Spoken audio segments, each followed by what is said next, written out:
Global Code of Ethics for Tourism in Boracay. So, what are you waiting for? Sit back, watch, and learn.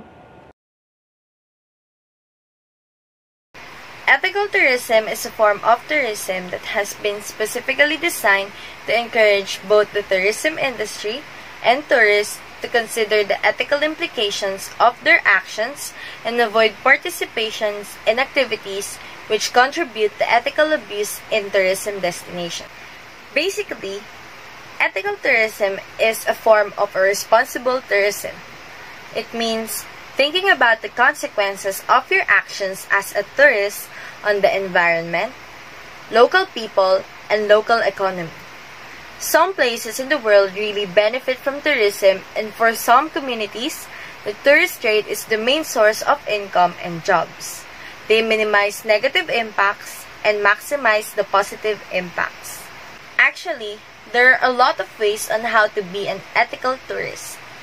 Yes, it is extremely difficult to be 100% ethical at all times, but there are many things that we can do to help protect and preserve the environment, society, and the economy. If you want to be an ethical tourist, you must demonstrate a commitment to reducing any negative impacts on the environment.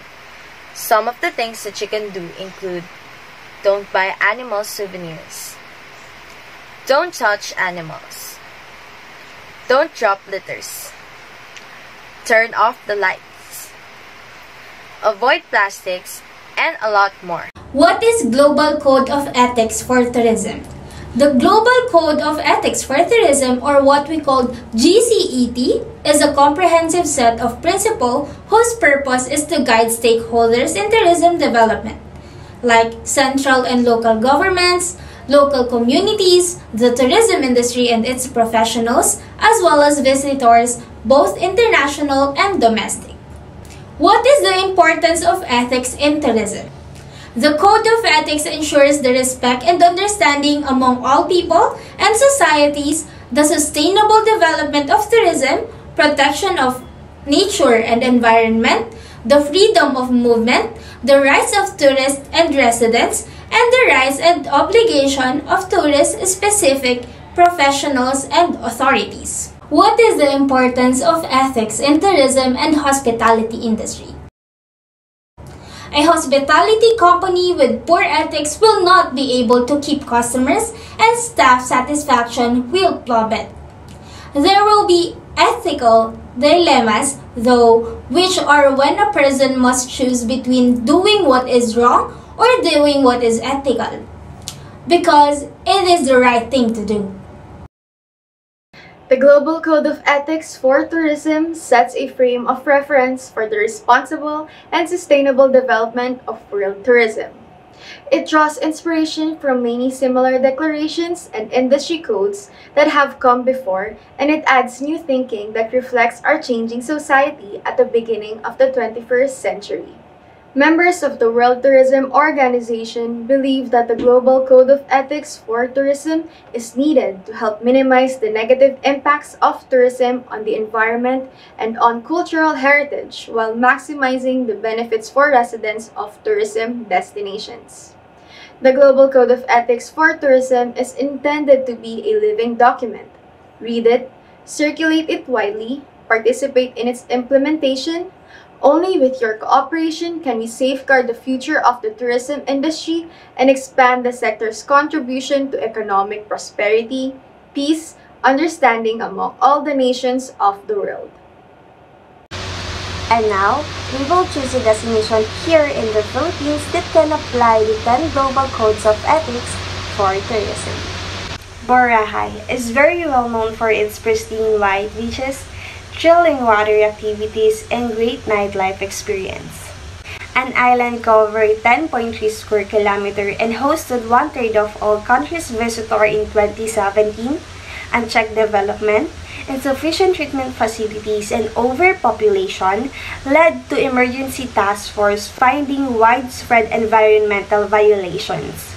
In order to rehabilitate the island, President Rodrigo Duterte ordered its closure to tourists for 6 months on April 2018 and reopened on October 2018. Steps were taken to prevent further damage and ensure visitors to respect the environment. Boracay is an example of how tourism growth can have negative effects if it is not handled correctly. Now, let us check the application of 10 Global Code of Ethics for Tourism in Boracay. Article 1. Tourism's contribution to mutual understanding and respect between peoples and societies. Article 1, Section 1. The understanding and promotion of the ethical values common to humanity, with an attitude of tolerance and respect for the diversity of religious, philosophical, and moral beliefs, are both for foundation and the consequence of responsible tourism. Stakeholders in tourism development and tourists themselves should observe to the social and cultural tradition and practices of all peoples, including those of minorities and indigenous people, and to recognize their work. And Section 2, tourism activities should be conducted in harmony with the attributes and tradition of the host regions and countries and in respect for their laws, practices, and customs. In Article 2, tourism in vehicle for individual and collective fulfillment, the Article 2, Section 1 state that tourism, the activity most frequently associated with rest and relaxation, sports, and access to culture and nature, should be planned and practiced as a privileged means of individual and collective fulfillment. When practiced with a sufficiently open mind, it is an irreplaceable factor of self-education, mutual tolerance, and for learning about the legitimate differences between peoples and cultures and their diversity. In Section 2, tourism activities should respect the equality of men and women. They should promote of human rights and more. The individual rights of most vulnerable people, notable children and elderly, the handicapped, ethnic minorities, and indigenous people. In Municipal Ordinance Number 337 in Boracay, an ordinance enhancing the revised zoning ordinance to the Municipality of Malay, Boracay. Section 37, Indigenous Cultural Communities, Indigenous Peoples, the rights of ownership and possession of indigenous people to their ancestral domain shall be recognized and protected in conformity with RA 8371, known as the Indigenous Peoples' Right Act of 1997. The state shall recognize, respect, and protect the rights of indigenous peoples to preserve and develop their cultures, tradition, and institution, to shall consider this right in the formulation of national laws and policies. Article 3 in Global Code of Ethics for Tourism states that tourism, a factor of sustainable development. Under this article, it has 5 subsections, but we will focus on number 5, which is nature tourism and ecotourism are recognized as being particularly conducive to enriching and enhancing the standing of tourism, provided they respect the natural heritage and local populations and are in keeping with the carrying capacity of the sites. In short, it focuses on the carrying capacity of our chosen destinations, which is Boracay. To maintain the island's ecological sustainability, the Boracay Interagency Task Force, DNR, DILG, and DOT established a carrying capacity of 19,215 for tourists. The average daily tourist arrival should be around 6,405 so as not to exceed the island's carrying capacity. Last Holy Week, DILG warns Aklan's LGU to enforce Boracay's tourist capacity limit or be ready to receive show cause orders due to negligence, Secretary Eduardo Año said. But Governor Florencio Miraflores said the island did not technically breach the carrying capacity because the data on tourist arrivals excluded the number of visitors who left the island. He also said that the average daily tourist arrivals were also still below 6,000 per day this year. Meanwhile, DILG Undersecretary and spokesperson Jonathan Imalaya reminds the residents and tourists of Boracay and Aklan province that the area is under the Alert Level 1 status, which still entails observance of minimum public health standards. Article 4 in Global Code of Ethics for Tourism states that tourism, a user of cultural heritage of mankind and contributor to its enhancement. Section 4 under this article states that tourism activity should be planned in such a way as to allow traditional cultural products, crafts, and folklore to survive and flourish rather than causing them to degenerate and become standardized. One of the reasons tourists flock to the island of Boracay is its different ambience from the city. The pristine white sand of beach of Boracay is no longer the only thing the visitors can enjoy. They can also avail the wide variety of services and products offered in the island. One good example of these unique products are the keychains, bracelets, necklaces, etc. that is made from seashells. Selling them contributes to the livelihood of Malay citizens, but the process of obtaining these shells has become a threat to the ecological sustainability of Boracay. Hence, the Municipality of Malay issued Ordinance Number 087 in series of 1996, wherein the instrument that is made of bamboo and nets used to gather seashells called sudsud is banned as it destroys the growing corals, seaweeds, which is the common habitat of other edible marine products like octopus, small fishes, shrimps, and crabs, etc. Stated in Section 2, anybody caught using this instrument in the area of responsibility will be fined 200 pesos on first offense and confiscation of his catch and sudsud plus another fine of 300 pesos on second and repeated offenses. Article 5. Tourism, a beneficial activity for host countries and communities. Section 4. Tourism professionals, particularly investors, governed by the regulations laid down by the public authorities, should carry out studies of the impact of their development projects on the environment and natural surroundings. They should also deliver with the greatest transparency and objectivity information on their future programs and their foreseeable repercussions and foster dialogue on their contents with the populations concerned. Environment Secretary Roy A. Simatu is seriously considering a ban on single-use plastic items in Boracay to address its growing garbage problem. Simatu said that prohibiting the use of single-use plastic products would not only help solve the island's solid waste problem, but also plastic pollution that threatens its marine environment. Hotels will be encouraged to use dispensers for their liquid soap, shampoo, and conditioner, while stores will be asked to sell condiments like soy sauce, vinegar, and cooking oil through refilling stations.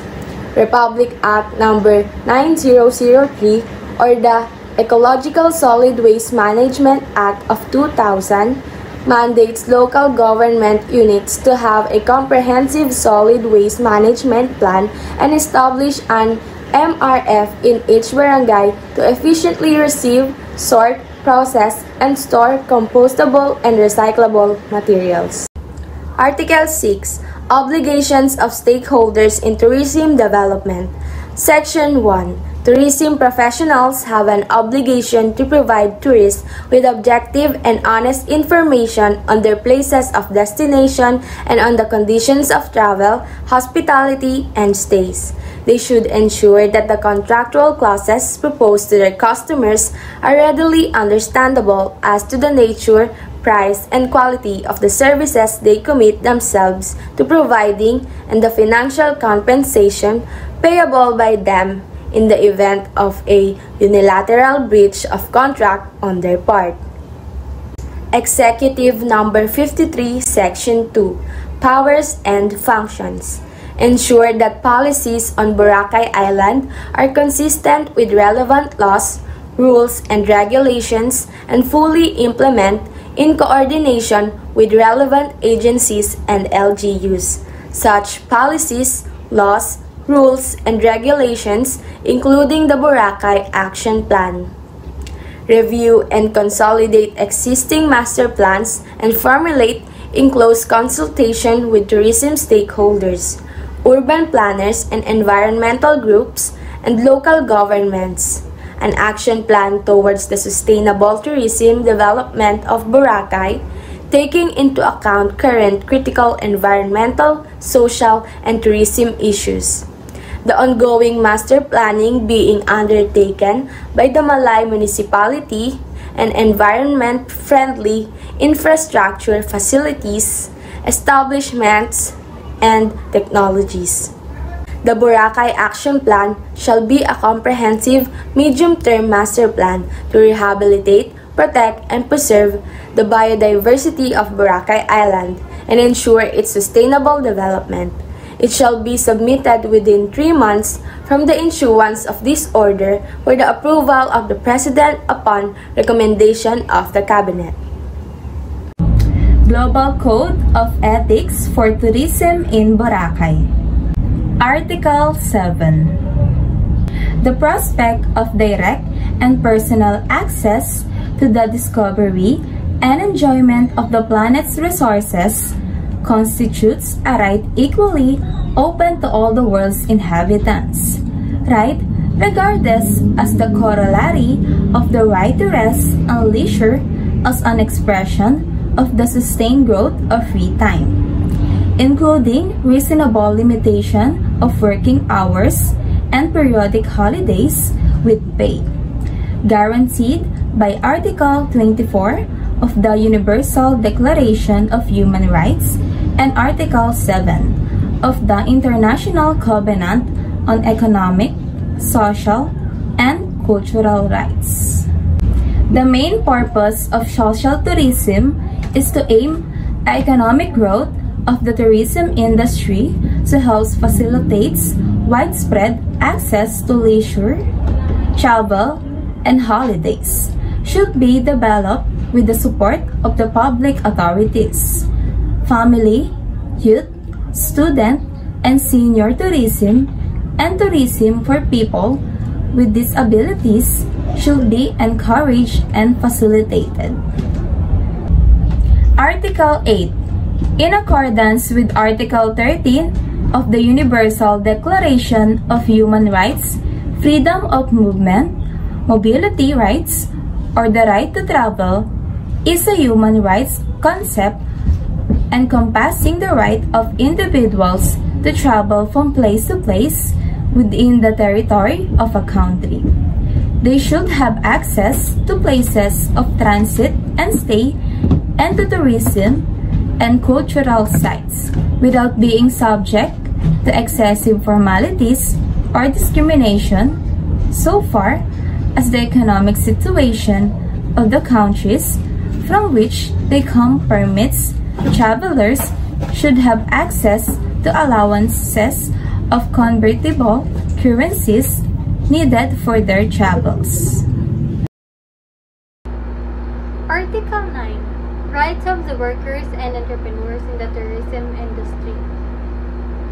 Salaried and self-employed workers in the tourism industry and related activities have the right and the duty to acquire appropriate initial and continuous training. They should be given adequate social protection.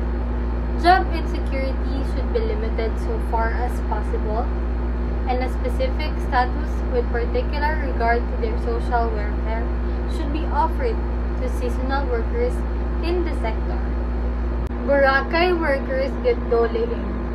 The first batch of formal sector workers in Boracay who were affected by the island resort's rehabilitation received their financial assistance from the Department of Labor and Employment through its Boracay Emergency Employment Program Adjustment Measures Program, or the BEP-AMP.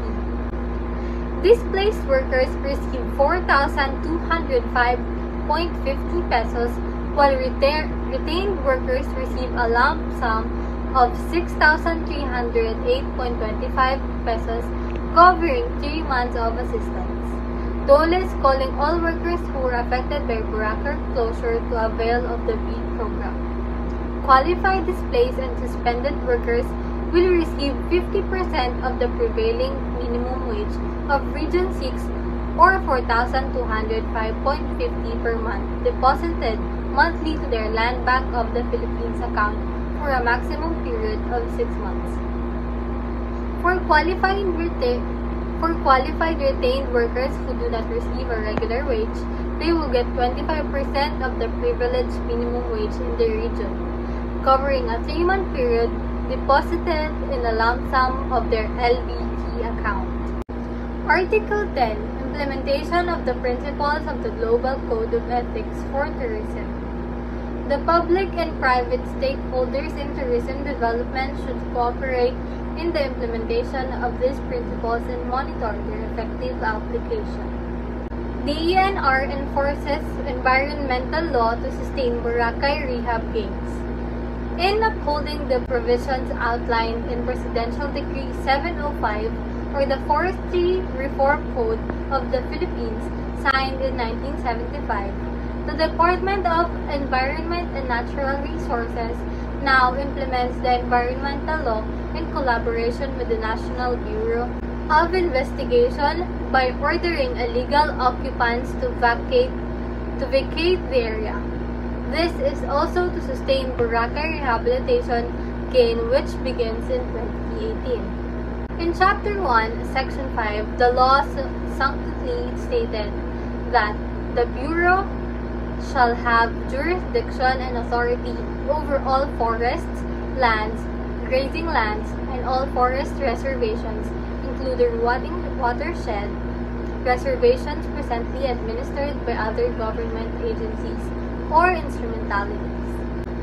One of the formidable issues the DNR is facing even before it began with the mission to rehabilitate Boracay Island is the encroachment of people and structures on its forest land. Under PD 705, the lands classified as forest lands cannot be used if no permit was issued by the DNR. A joint team composed of NBI Manila, DNR Region 6, Boracay Interagency Rehabilitation and Management Group, and CEN RO Boracay has conducted a joint ocular inspection and investigation on the illegal occupants' structures within classified timberland, forest lands, and at the same time, check on their compliance to the issued notice to vacate, specifically those located at Mount Luho, Barangay Balabag, Malay, Aklan, just recently.